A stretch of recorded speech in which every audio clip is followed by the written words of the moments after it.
Today we're going to talk about how to become an absolute baller. How to stop being a loser, stop being stuck in the system, and how to be a baller in every arena.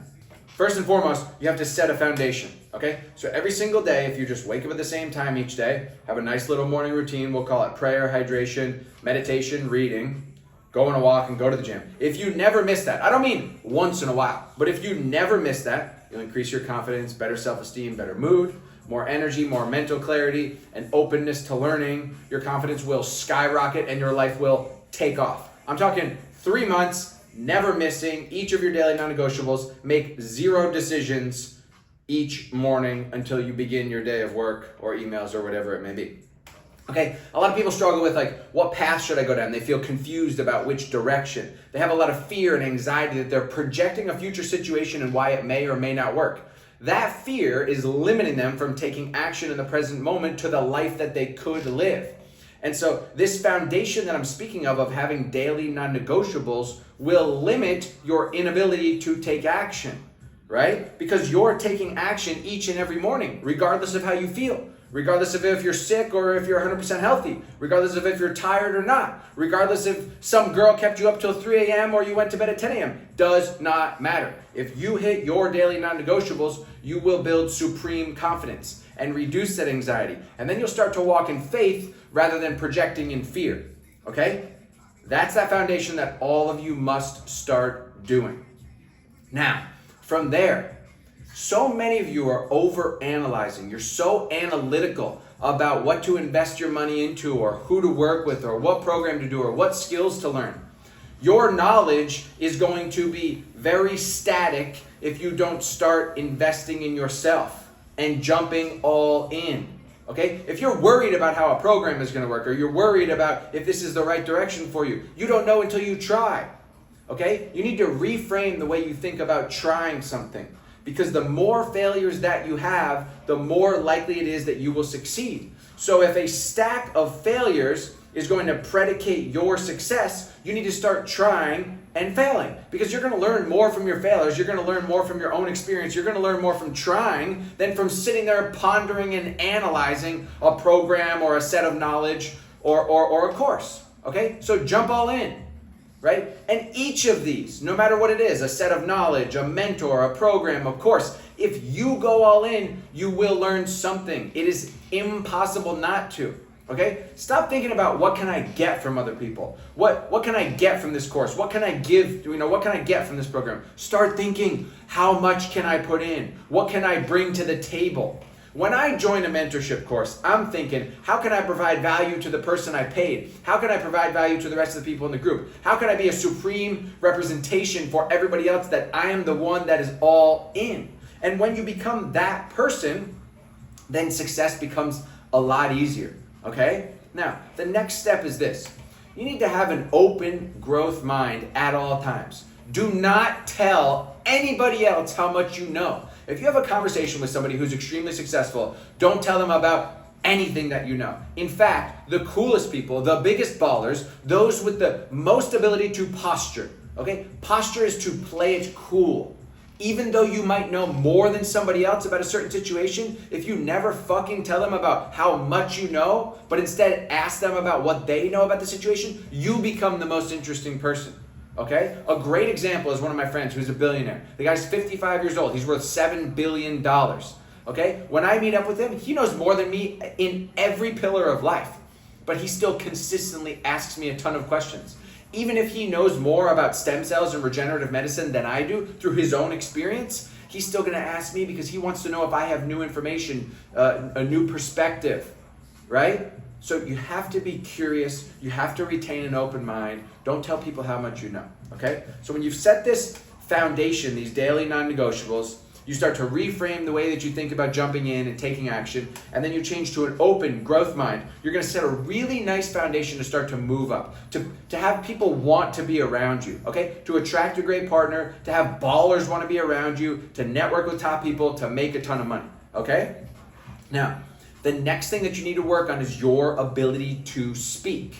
If you meet people at the next level and you start telling a story and it's long-winded and all over the place, they're immediately going to be like, God, you wasted so much of my time. I can never engage in a conversation with you again, for you are a liability, wasting my precious time. Okay, because you have to think, the person with whom I'm speaking, how much are they worth per hour? And if that person's worth a couple $1,000s per hour and you spend 5-10 minutes telling some dumbass long-winded story, they're going to be pissed that you waste so much of their time. So do not do it, okay? Provide value, ask good questions, and be able to tell a story in a succinct manner. When someone asks you, what do? You should be able to tell them immediately, right? I'm a coach and I help people grow their online brand and scale their coaching offer to make more money and get more clients. That's it, okay? I'm not gonna tell someone this crazy background and this and that. Nobody gives a fuck, and then you seem really dumb and uninteresting, okay? So now you've learned this whole path and you're learning on speaking better, more succinctly, which comes with practice. It also comes with watching people like Jordan Belfort, Alex Hormozy, Jeremy Lee Minor. Just go watch The Wolf of Wall Street 100 million times and you'll start to see how Leo delivers a message in a very interesting, succinct fashion, okay? Now, you have this nice roadmap and this guideline. And so when you meet people, if you ask good questions, you tell us a story in a succinct manner, you have confidence because you never miss on your daily non-negotiables, you have discipline, which is admirable, you're in good shape, you obviously have a good mindset, all of a sudden, you become interesting and people want to be around you. Now, you have to teeter the line between being interesting and oversharing, okay? And this is a very fine line that nobody talks about. So when someone asks me how I'm doing, I might actually tell them, first off, I'm gonna say, I'm amazing, how about you? And then when they ask me what's been going on, I'm gonna very quickly give them a breakdown. I scaled my coaching offer so quickly that once I got to $100,000, I needed to get a team into place. So I hired setters, closers, a sales manager, and right now I'm onboarding them and structuring my course so that I can scale and reduce the amount of time in my one-on-one. Boom, okay? I just told you that in 30 seconds instead of some long-winded shit. So as a result of packaging and delivering that and being interesting with my delivery, people want to continue to engage in the conversation, okay? That's very important. You also just have to be yourself. Okay? When I see somebody or meet somebody, no matter what level they're at, if they're wearing something I like, I tell them, like, yo man, I like that shirt. Like, oh, those shoes are sweet. Or if I see like a really pretty girl and she has a nice outfit, I'll say, wow, that dress looks good on you. Okay? You have to be unique and interesting. You can't worry about what you say and how, other people are going to perceive it because you don't control other people's perception anyway.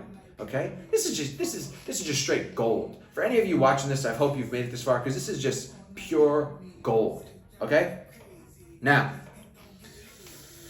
as we start to network with other people and as we start to build out and become interesting and build out the career, now the last thing that we need to do, and you should honestly do this as you build yourself as a person, but you need to develop skills to make you a ton of money, to make you very interesting. The most important skill set that you can understand is persuasion, which begins with storytelling. If you want to become an expert at persuasion, start to practice in every conversation, which looks like this, 3-pronged.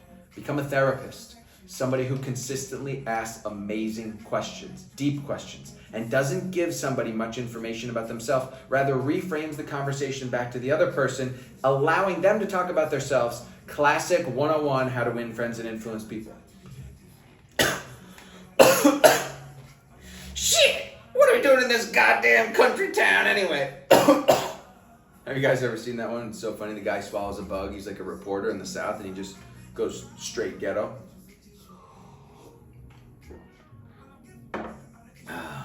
Where were we?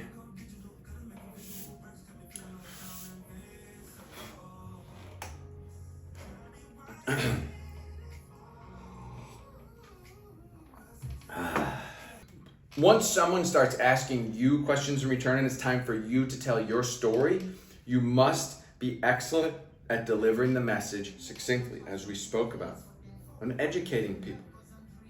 Now, before you go too deep into any topic that you're telling someone about, ask them how much they know about the topic. So if somebody asks my opinion on something and I start to deliver the information about how stem cells are different than exosomes, I would say to them, do you know what stem cells are in general? Yes or no? Yes, I know. Okay, great. And then I would explain, right? Or no, I don't know, and then I would explain slightly differently. Regardless of how I explain, I must package my message so that the dumbest person on earth can understand. Because if I deliver a message to somebody else and they don't understand, that's my fault, not their fault. Okay? So if you speak in a way that confuses other people, you need to work on speaking in a way that people can understand. You got it? Now, the last part of becoming persuasive is asking for help or pulling people in and understanding their problem and then moving them into a solution. Okay? Whether that be getting a table quicker than somebody else at a restaurant, whether that be getting your food sooner, whether that be at the valet or trying to get your girl to have sex with you, or whatever it is, make more money, get more clients. Move them into the solution, okay? Great. We've packed in so much information here in such a short time, but I'm gonna do follow-ups to this, and I wanna know in the comments, what do you guys wanna see next? Obviously, mindset is a big thing for me. I love talking about business, sales and persuasion, health, fitness, okay? You tell me what you want to talk about next, what's going to be the most value of you. Drop it in the comments, and let's go, baby.